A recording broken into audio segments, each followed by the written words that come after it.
So welcome everyone. This is our April 30th water cooler. And I am Jennifer Bourgeau. I'm the United States Country Coordinator. I also kind of head up the North America Regional Office of Globe. And for those of you that don't know me, most of you do know me, but we love to have these water coolers. So the water coolers started probably about 9 years ago. And they are informal places. We wanted to virtually represent the idea that you gather around a water cooler, you talk about some ideas informally, and then sometimes something really great comes out of it because you're talking about, I don't know, your latest sports team victory, and all of a sudden you come up with a great idea to do something together. So today I have the immense pleasure of hosting Lynne Hehr, who has been a Globe trainer since the very beginning of Globe. And she has been a mentor to me, a friend to me, great advice, but also just such a legacy member of Globe who has kept her level of engagement high and the quality of her work high, and coming up with new ways for everyone to do Globe. So as soon as Lynne, yeah, Legacy Lynne, as soon as Legacy, you should change your name there in your Zoom. As soon as Lynne got into elementary Globe and got her hands on it, like it got a new life. I mean, she created this entire wiki of activities and ways to change Globe for the littles. Um, and so I'm really glad to have you here, Lynne, sharing this with us, because I think a lot of us have a lot to learn. And I know you're an open book with sharing all of your materials. So with that, I'm going to turn it over to you. And you did stop sharing your screen, so I hope you share again. And then we will put a chat, we will put as people roll in, we'll remind you of where this all lives in a Google Drive folder so that people can reference it again. So Jody just put it in there. So with that, I'm going to take it away, or let you take it away, Lynne. And thanks everyone for coming. And we'll have time after she presents to kind of chat. But if you have questions, put them in the box there, the chat box, and we'll make sure that we tell Lynne what those questions are. So there you go. Thanks, All Lynne. right. Okay, everybody hear me?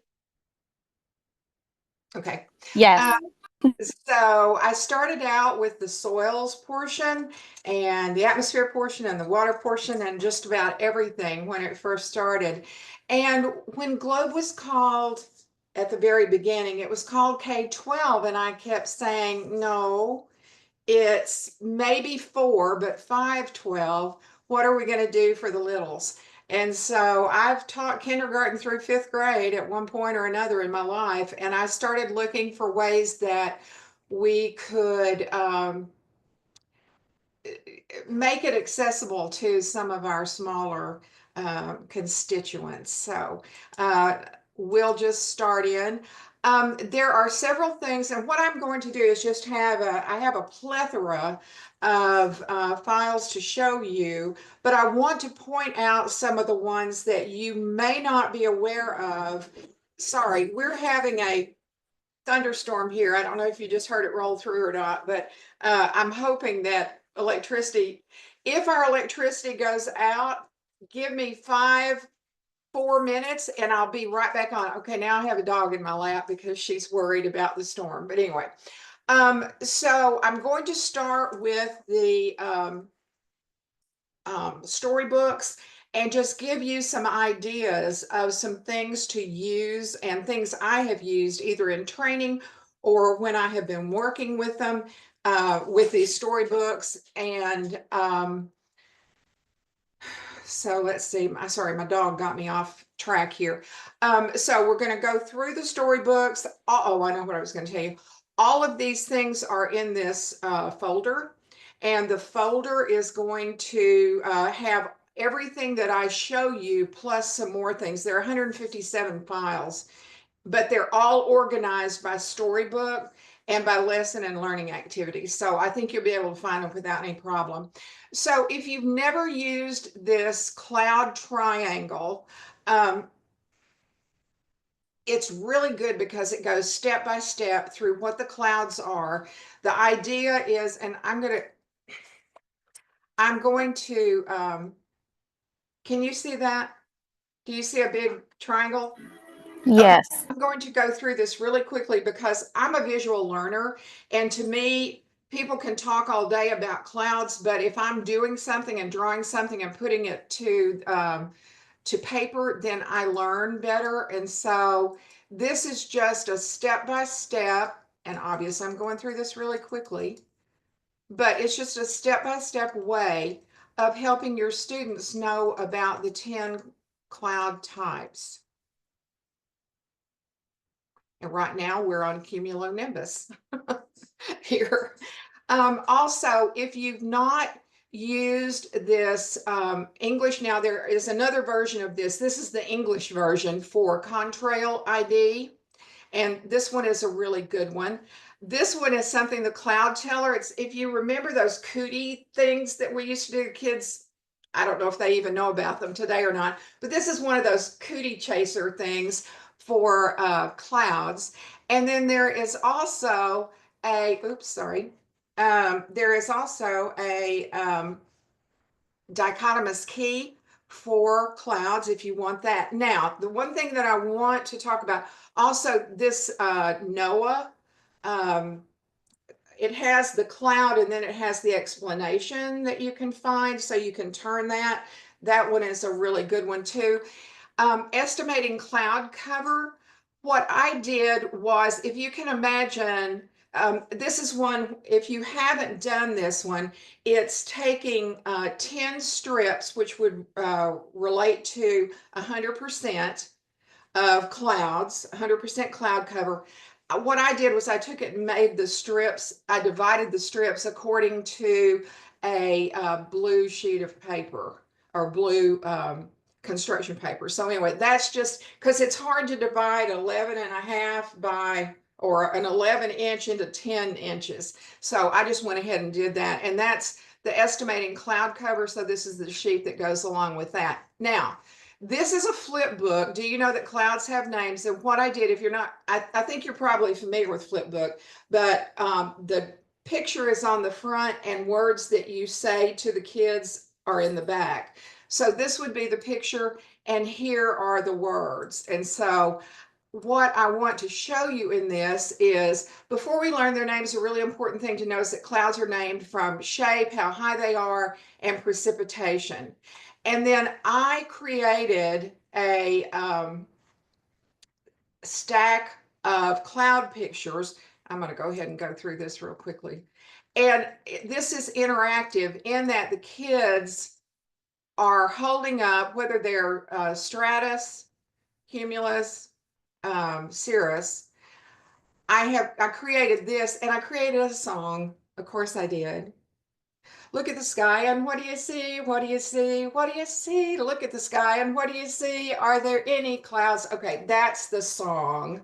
And I'm not going to sing anything more for you about that. But what I did was I created pictures that the kids could take one, and then there are cirrus, there are cumulus, and there are stratus clouds, and fog is a stratus cloud.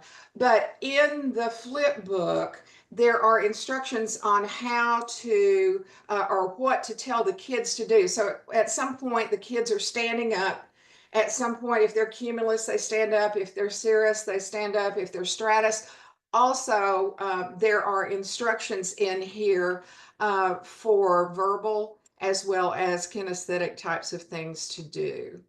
So I wanted to make that storybook a little more interactive, and that's, these two go here. Do you know that clouds have name? That's the flip book, and then the cloud pictures. So some of you have probably already thought of these things, but just didn't have time to do it. So hopefully I'm doing some things that will help you.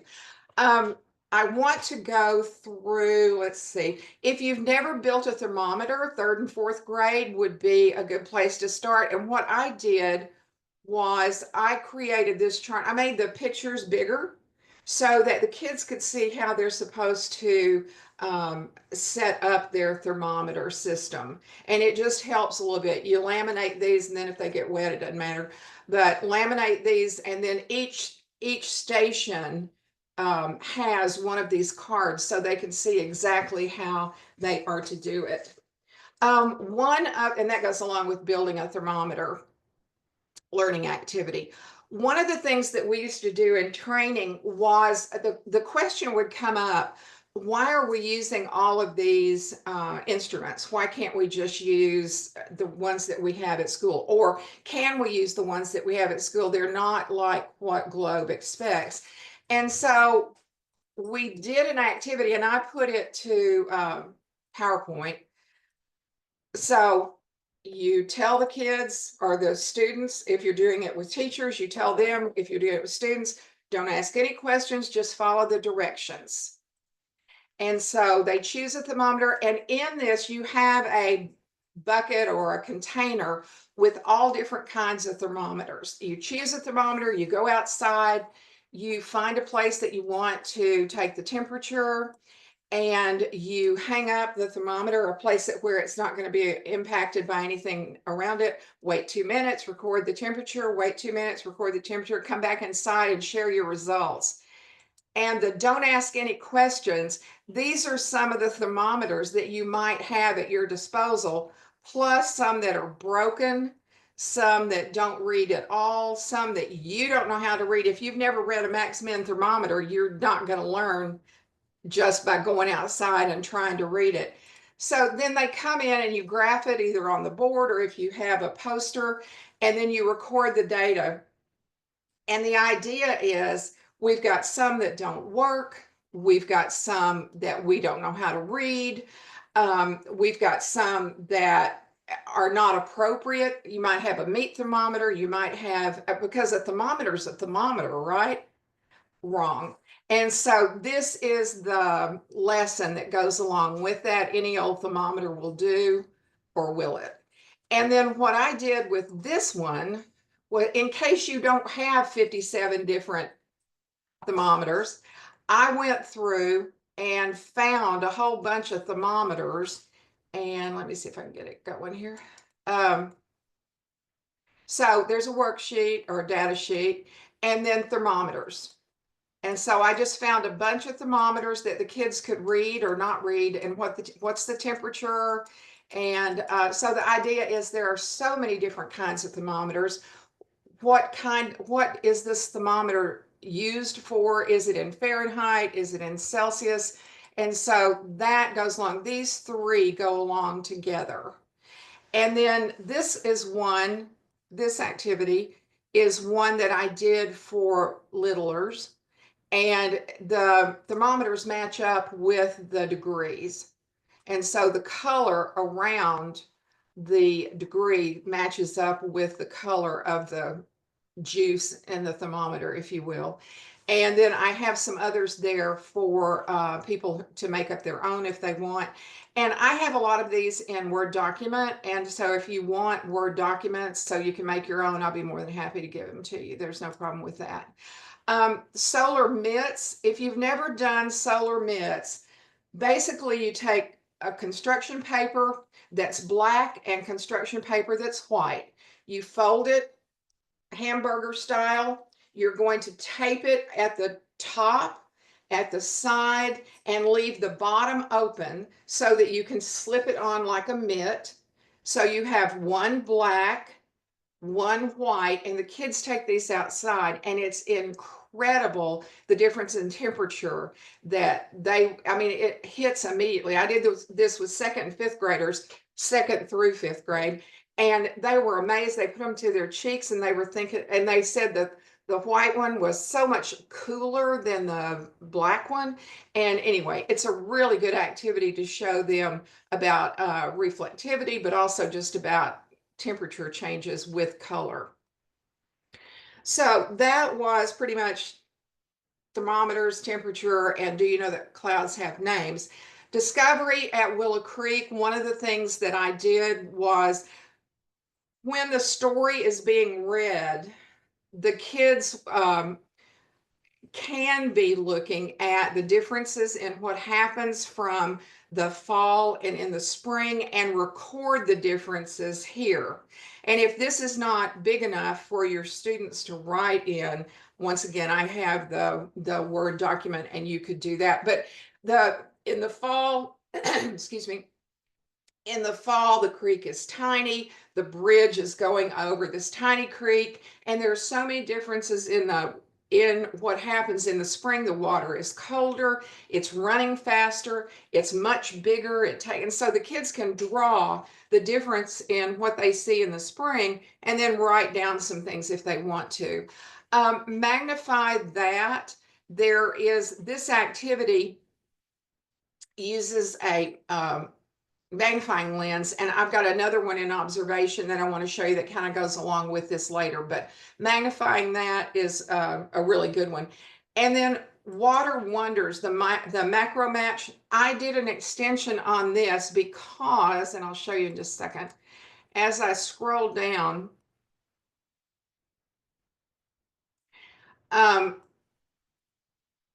these are the pictures that are in this lesson. And as a visual learner, to me, this page, I'm not even paying any attention to the measurement there at the top, but this says all these things are the same size, and they're not. And so using these pictures, black and white, and the information on the side, I found the pictures of the critters. And Hey, so Lynne, using a Lynne, clear ruler. we're not seeing your photos. Oh, I think you might want to stop share and then reshare, but choose desktop because we're only seeing your presentation. And if you oh, switch okay. to another window, we should be able to see it if you choose Okay, where desktop. do I see that? So when you hit the share button, is there an Yeah. option that says desktop? Ah, okay. Yeah, choose that one. That one? Yeah, there we go. Okay. All right. So this is what you see in the uh, learning activity, but all the critters look like they're the same size. And if you're not paying attention to how long they are, look at the difference between them. And so I found some pictures and made it so that the kids could use the identification cards, use a measurement tool. And I have what I've done in the past is print metric rulers off on transparencies and then cut them up and let the kids use them. And that works. And then match the letter to the invertebrate, and then the reason, and give one reason why you chose that. And then there's also an answer key there. So, all right, I will go back to screen share. And that one, I'm not going to brag, but I really like this Water Wonders because it gives a clear size and color of them. And then this one, the Scoop on Soils, is a flip book once again. And as the kids are doing a variety of, as they're listening to the story, they can be writing in the color, the texture, because the Simon and the other kids talk about the structure of it, the treasures they find there, and the kids can use a journal page so that they're looking at forest, meadow, and garden. If you've not done soil texture by feel, I've done this with second graders and they were fantastic. They enjoyed it so much because they don't usually get a chance to get dirty. So texture by feel is something that I would definitely recommend. I wrote sand, silt, and clay. I wrote another song, of course I did. Sand, silt, and clay, make up our soils, and then it goes on with that. And this, why do we study soils? Let me know if you see this. You see that one? Yeah. Okay. This actually is in the learning activities in the Globe manual. And so why are soils important? This is activity 1. Why are our soils all the same? Obviously not. And then how much soil is there on Earth? And some of you may have done this one with apples, but I was in Suriname doing a teacher workshop, and apples were $1 a piece. And they don't have the money nor the apples to be able to do this for all students, nor do they have knives and paper plates and things like that just readily available for this activity. So what I did was we used strips of paper, and these could even be recycled paper, but dividing them up. And if you've never done this activity, it's really fun. I'm going to go through it. So you've got land suitable for soils is 25% and 75 is not. And the kids are doing this with the strip. As you are talking about it, they are dividing it up. They fold it at first, and then they fold it again and again, and then they have lines that help them. So you've got land that's too wet, too rocky, too hot. And so this little bitty bit right here is soil that's able to grow food. And if you wanted to talk about fractions, you could. And then that one small bit represents all the land that can grow food in this whole 100% strip, but it's only the topsoil in which we grow. So this shows you in a picture, basically, what soils are not suitable, where there's not suitable soil to grow anything, and then just topsoil. And so you can take that strip and the strip that they've created and put it along this circle, and then have them divide it up according to where they've marked it. The instructions are all here. And then that's the circle. They put their strip there, they mark it, mark it, mark it, mark it, mark it, mark it, mark it, mark it, mark it. And so this is something that they can compare what they've done. This could be a refresher on it, or it could be an assessment where this is all water, this is land, this is not suitable, this is not suitable, and here's the topsoil right here. This is actually the sheet that they use in one activity that I took this from. This was what they were to do, but the other part that I've done with that strip actually gives a little bit more for them to do. So that's why do we study soils? And then this is 3rd through 5th grade field of view, and this may not, let me go to soils here just a minute, and then I'll go to the other one. This is a PowerPoint that I have used with people just from little ones on up through bigger ones. And it's just discussing the importance of soil, and then looking at different types of soil. And this would be good for your teachers to have background in it to use if they want to with their students. And then these are there are different climate zones. And I said, insert your state soil map. And then where I want to get, these are the different types of soils around the states that I think is interesting, but then I'm a soil nerd, so maybe other people don't, but you don't have to use any of this if you don't want to. The part that I think you might find very helpful would be, and this is why soils, how soils are even used and what soils are important. And then this gets into augering and what a soil core would look like, and then soil at depth. When we first started Globe, it was really funny because the instructions, they really didn't use augering too much, but the instructions were to go out and dig this pit. And that pit's the size of a grave. And, should you need help? And I'm thinking, should I need help going out and digging a grave? Yeah, I think I would. And, maybe someone has a backhoe. Anyway, augering is the way that I do what I do. And so soil characterization, the physical properties of soil, and then soil colors. Todd, you relate to soil colors. Now, this is when you're talking about soil characterization and you're talking about consistency and texture and color, that's where all of these slides fit in.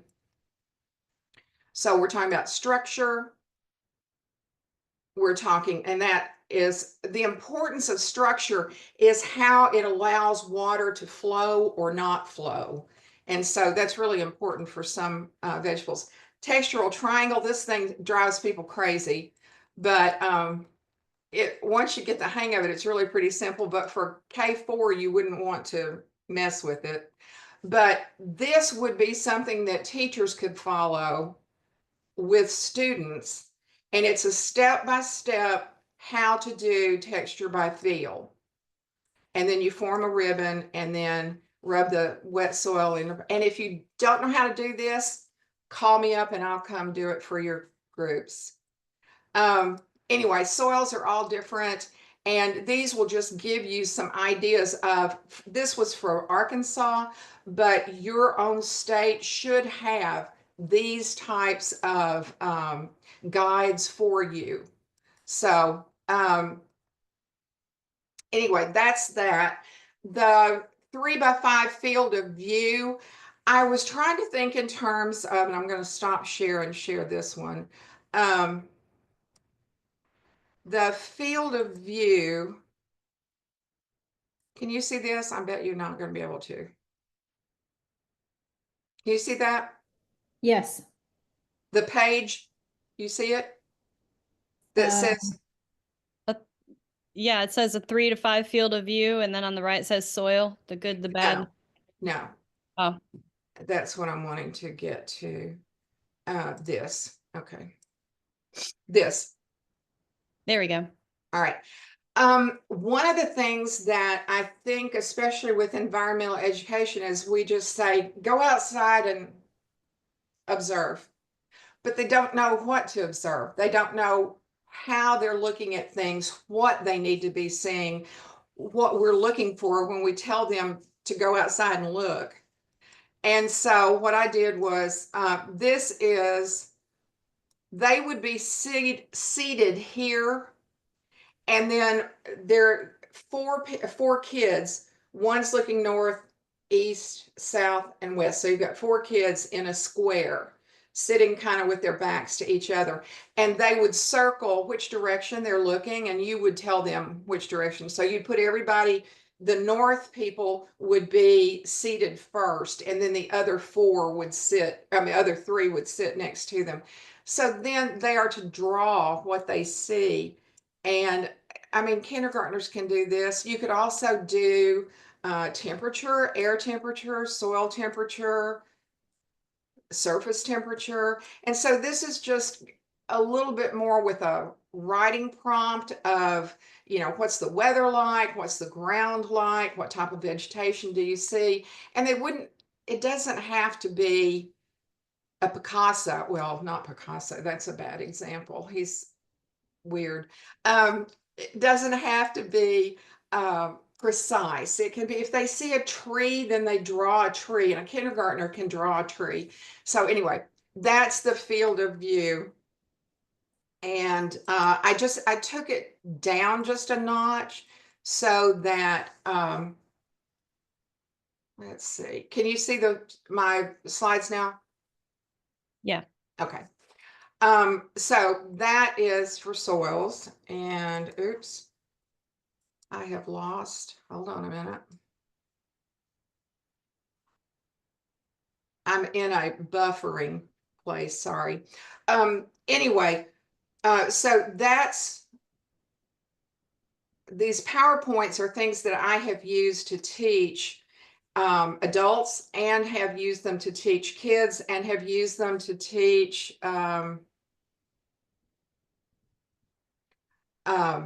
master naturalists, and it just depends. And I'm sorry, but I am, oh, there, now can you see?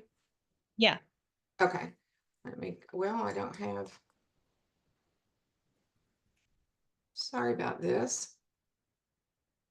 Now, okay. All right, now we're back. Okay, so the mystery of the missing hummingbirds. This is a flip book as well. And what I did was I took thermometers because in the pages, the temperatures in Pennsylvania and in Costa Rica are being talked about. And so I created something for the kids to do while the teacher is talking through what's happening to the hummingbirds and where they are. So this sheet here is just something for the kids to fill in with correct temperatures. The colors of the season, if you haven't done this one, you take squares and you have different colors for different seasons, but I took this and divided it up into when you're doing this, each group or each child can have a block of different colors, and then you put you punch holes in it and put a little brad through it, and then each kid gets about 10 different colors. This one color that I have, or this one page I have here, you can take 2 sheets of pink and cut them out using this grid, and it just makes it a little bit easier to make them all together.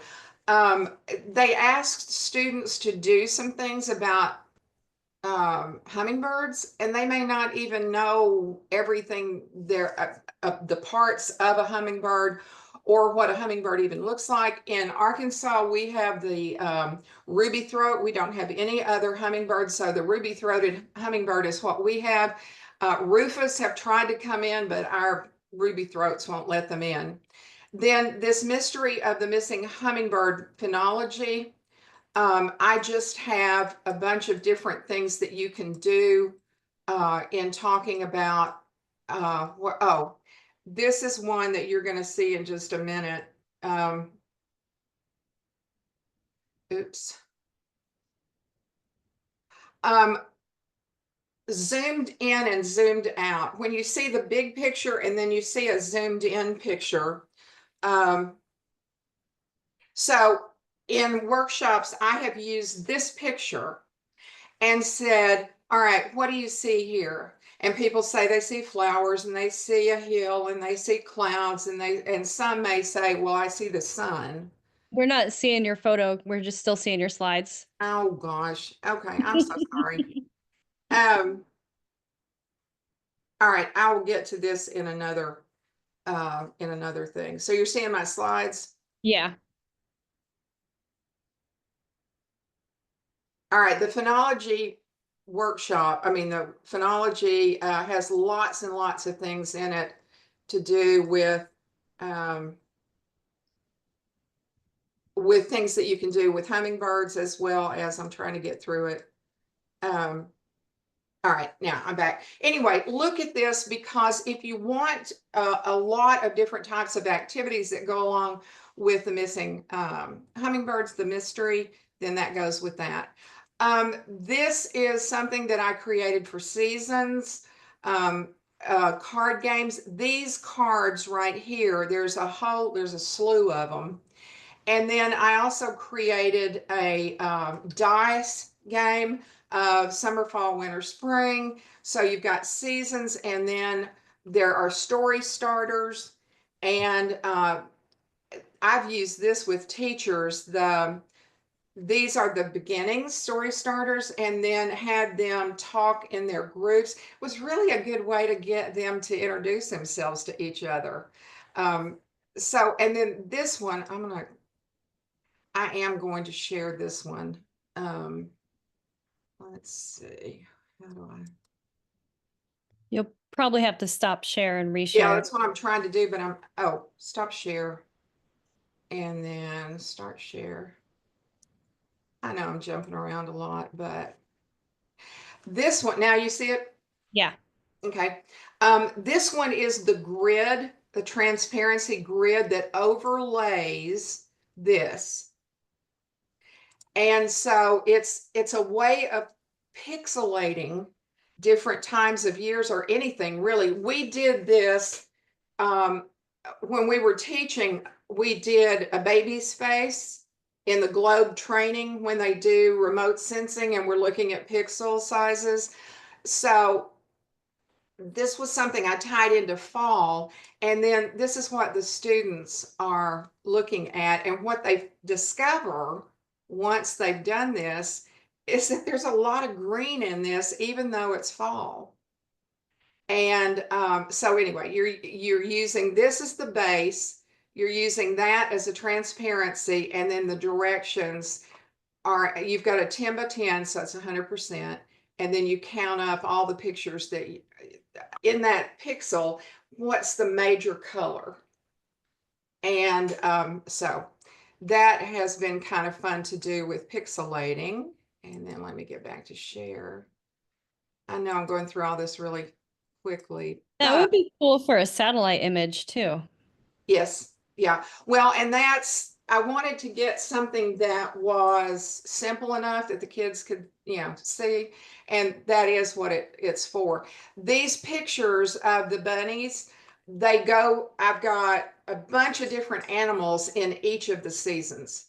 So right here, you're seeing winter and spring, but there's also summer and fall. And then there's a squirrel. I love one of the squirrels.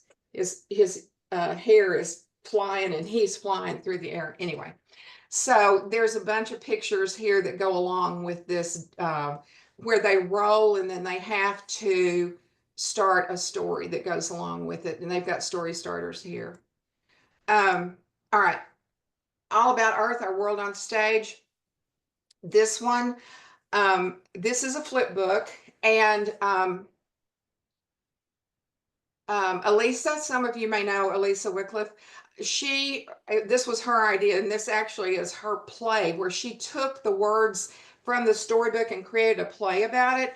And then these characters, I have made them so that they're full page, and you tape them to a stick, to a paint stick, and then you can have the characters play out if you want to, and then the kids don't have to act out themselves. So here's the song all on one page instead of on 2 pages. This poster I have used, and it is a poster size. You can print it out page size or you can print it out poster size, and I've got both of those in the folder. But this is something that we've talked about beforehand, before the kids go out. Also, there is an activity that goes along with connecting the spheres. And this is a PowerPoint. Can you see the PowerPoint? Yeah. Okay. This is a PowerPoint. All right. Before we go out, let's practice observing. What are we going to be looking for? What are we going to be doing? So everybody looks at this, and we're trying to see how many different things interact with each other. So this would have to do with biosphere, atmosphere, hydrosphere, and pedosphere. And so here's what the kids have on their, this is the sheet: water, earth, air, living things, and sun. This is what they have. And this is what they could come up with. Water touches the ground, it feeds the grass, it feeds the trees, and then grass grows in the ground, trees grow in the ground, on and on and on and on and on. And this is all the different interactions that they could come up with. And so let's go outside. So we've talked about this, and this might be the introduction. This might take a class period to even talk about. And then they're going to take something to write on. They're going to take that sheet and a pencil and use only your eyes and ears. And you're going to be paying attention because observation requires our eyes and our ears. And then making those connections, they would be doing that. And then they would be going back inside. They're making connections, and then they're partner sharing, and then they're using arrows and talking a little bit. This one actually could be at the first. And so that one just is a way of kind of getting the students ready for what they're going to see once they get outside. And then this is another one. This is that zoomed in. This is the lesson that I was talking about. What do you see in this picture? And I've used this with teachers. where they've got this picture, and what do you see in this picture? And they tell me. And then did you see, and there's a picture of just a butterfly. Did you see this? No, we didn't see that one. And then there's a grasshopper. Did you see this? No, we didn't see that one either. Well, they're probably not there, but that's the difference between the big picture view and a zoomed in view. And so this is the lesson, and these are the pictures. And then all year long, this is the activity that goes along with that. I made a mat where there are small pictures, and it might be a picture like this that you see here on the slides. Might be a picture like that. Okay, does this picture fit in living things, in land, in air, or in water? Well, what if it fits in all four? And if you can make justification for it fitting in all four, then it might go in the center. So the kids, there's one picture that's definitely just a drop of water. And there's another picture that is just soil. And so anyway, these cards right here, there's a whole bunch of cards that I'm not going to open up because I can't get to them. I mean, can get to them, but I don't want to take the time. And then Earth Systems games. These are all the different ways that I could think of to use these cards. So that's that. What in the world is happening to our climate? I am going to show you one thing. Lynn, Yeah. I'm going to give you a 5-minute warning. Okay. All right. All of this, the only thing I'm going to show you here is this one, and you can't see it yet, so I need to stop share. And climate is one of those things that everybody has a hard time with. And so this is one that I showcased last year. And so this is a wall chart, and you have the difference between weather and climate. And all I'm going to say is this much. All right, you've got 1 day of data. Why it's important to collect data. 1 day of data. This is a week. This is the same size as this. And so 1 page is 1 year of data, almost 1 page. And then 19 pages of climate for data. Those are years.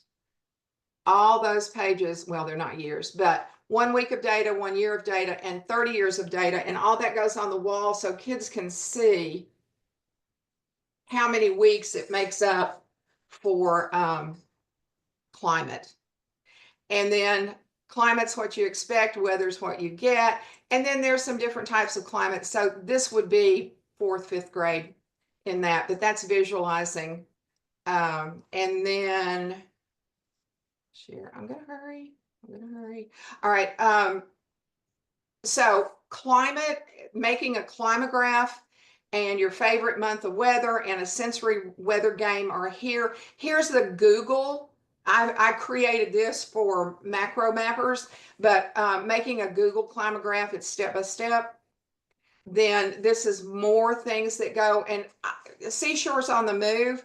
You need to give kids some ideas of what the shores even look like. And so there are a bunch of pictures there. Climate postcards is fun. Graph matching is fun. Monsoons and health is a really good one for 4th, 5th grade. And then what's up in the atmosphere? Sarah, we were talking about this earlier, the aerosols part. And observations, using a microscope to tell what these little things are and match them up with what they are here. There's the rulers, measurement.